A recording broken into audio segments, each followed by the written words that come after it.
Reinserta, que es una organización que se encarga precisamente de brindar asistencia a toda esta gente. Saskia, qué gusto saludarte. ¿Cómo estás? Buenas noches. El gusto es mío. Te saludo con gusto a ti y a tu auditorio. Gracias. ¿Cómo ven ustedes esta iniciativa del presidente? Mira, es una iniciativa que creo que hay que analizar por muchas partes. De entrada te diría que es una iniciativa con mucha humanidad y muy necesaria.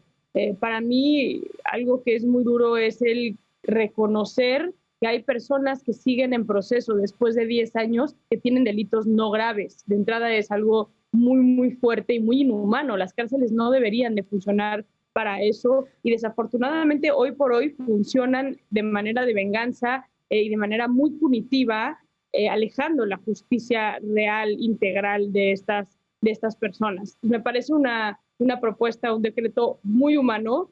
Me preocupa el cómo se va a llevar a cabo, Alejandro, porque me parece que tenemos que entender la complejidad que ya vivió la ley de amnistía y que tuvo, porque el problema no solamente en México, no solamente radica en nuestro sistema penitenciario, pero radica también en nuestro sistema de justicia penal, donde la corrupción y la impunidad predomina. Entonces, no es tan fácil como simplemente revisar expedientes, y eso me parece que con la ley de amnistía se dieron cuenta. Entonces, ahorita me parece muy loable lo que el presidente quiere hacer, sin embargo, no entiendo el cómo lo van a hacer, y más en el tiempo que él ya decretó, que para el 15 de septiembre tiene que quedar. Alejandro, hay que entender que hay una sobretrabajo con los abogados defensores de oficio, con los jueces de este país, y que este perfil de gente que el presidente mencionó, en su gran mayoría son gente de recursos limitados, donde no les es fácil ahorita contratar a un abogado y pagar una cifra grande para promover un beneficio. Y luego viene otro tema que es más complejo, que tiene que ver con la reinserción social. Si sí salen estas personas con estas características, ¿cuál va a ser el seguimiento que se le da a estas personas? Porque el presidente habló de excarcelación, no habló de libertad ni muchísimo menos. Entonces, ahí, ¿qué va a pasar? Explícanos, por favor, la diferencia entre excarcelación y libertad. Libertad es cuando una persona es soltada de la cárcel, digamos, y ya no tiene deuda pendiente con el sistema de justicia penal. Y excarcelación es hablar únicamente de que salgan de la cárcel, pero que su proceso sigue intacto, por el cual, si siguen en proceso, seguramente se les tendrá que aplicar una medida alterna a la pena privativa. En este caso puede ser el brazalete, por poner un ejemplo, donde se les coloca un brazalete en la pierna y tienen que quedarse en casa, o bien pueden moverse a ciertos puntos, pero de manera como muy limitada. Eso obviamente complica mucho más la reinserción social, porque hace complejo la cuestión del trabajo, por decir una cosa. Sí. Ahora, Saskia, ¿dónde ves mayores riesgos? ¿En qué lugar de la República ves mayores riesgos a esta excarcelación? Pues mira, de entrada ahorita hay que pensar que únicamente aplicaría para el federal, que es donde menos perfil tenemos con este tipo de población. Estás hablando de delitos que no son graves, con delitos con gente de la tercera edad en su mayoría. Estos no llegan a penales federales, están en su mayoría en penales estatales, por lo cual tenemos que pasar por el proceso que se legisle a nivel local y que pase este decreto a nivel local, y entonces que se pueda aplicar en el ámbito local. Me parece que donde más complicado es y donde más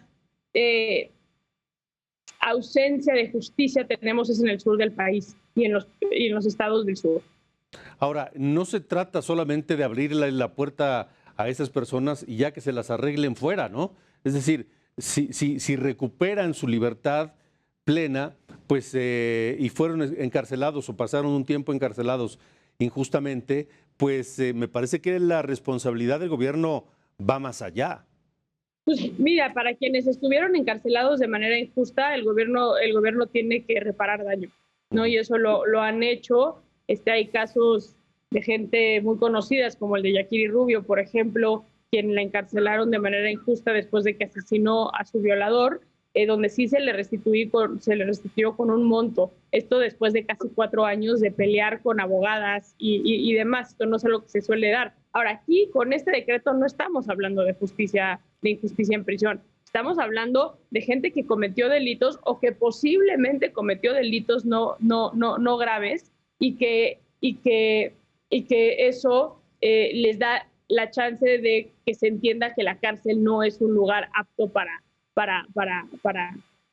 ellos. No es necesario. Estamos criminalizando quizá otras cuestiones como podría ser la pobreza, Alejandro, para darte un ejemplo, ¿no? Entonces, si hay injusticia y si se determina la injusticia cuando el proceso haya terminado, sin duda tiene que haber una reparación del daño por parte del gobierno por haber tenido una persona inocente en prisión.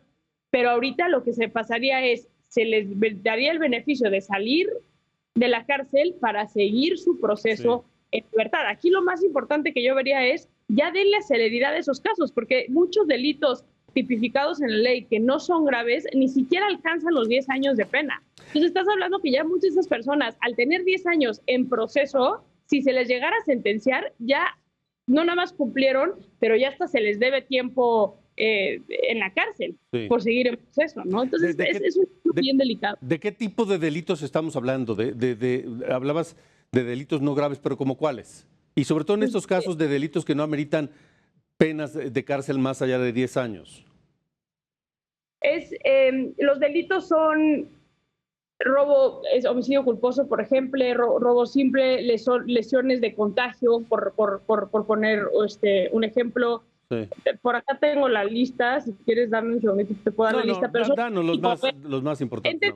Entendamos delito, ¿qué implica un delito grave y qué no implica un delito no grave? El delito no grave es cuando no hay, digamos, que dolo en hacer una cosa, un accidente, por ejemplo, de coche que podría pasar, o un robo simple, una persona que entró a una tienda, un Walmart, un Oxxo, estas tiendas, y se robó algo material, cuyo monto no excede cierta cantidad y se entiende que no se agrava el delito, dado que no hay una tercera persona lastimada directamente, como lo hay en la violación, en el homicidio, en el secuestro y demás, que esos los hacen delitos graves. Saskia, gracias por haber estado con nosotros en República H.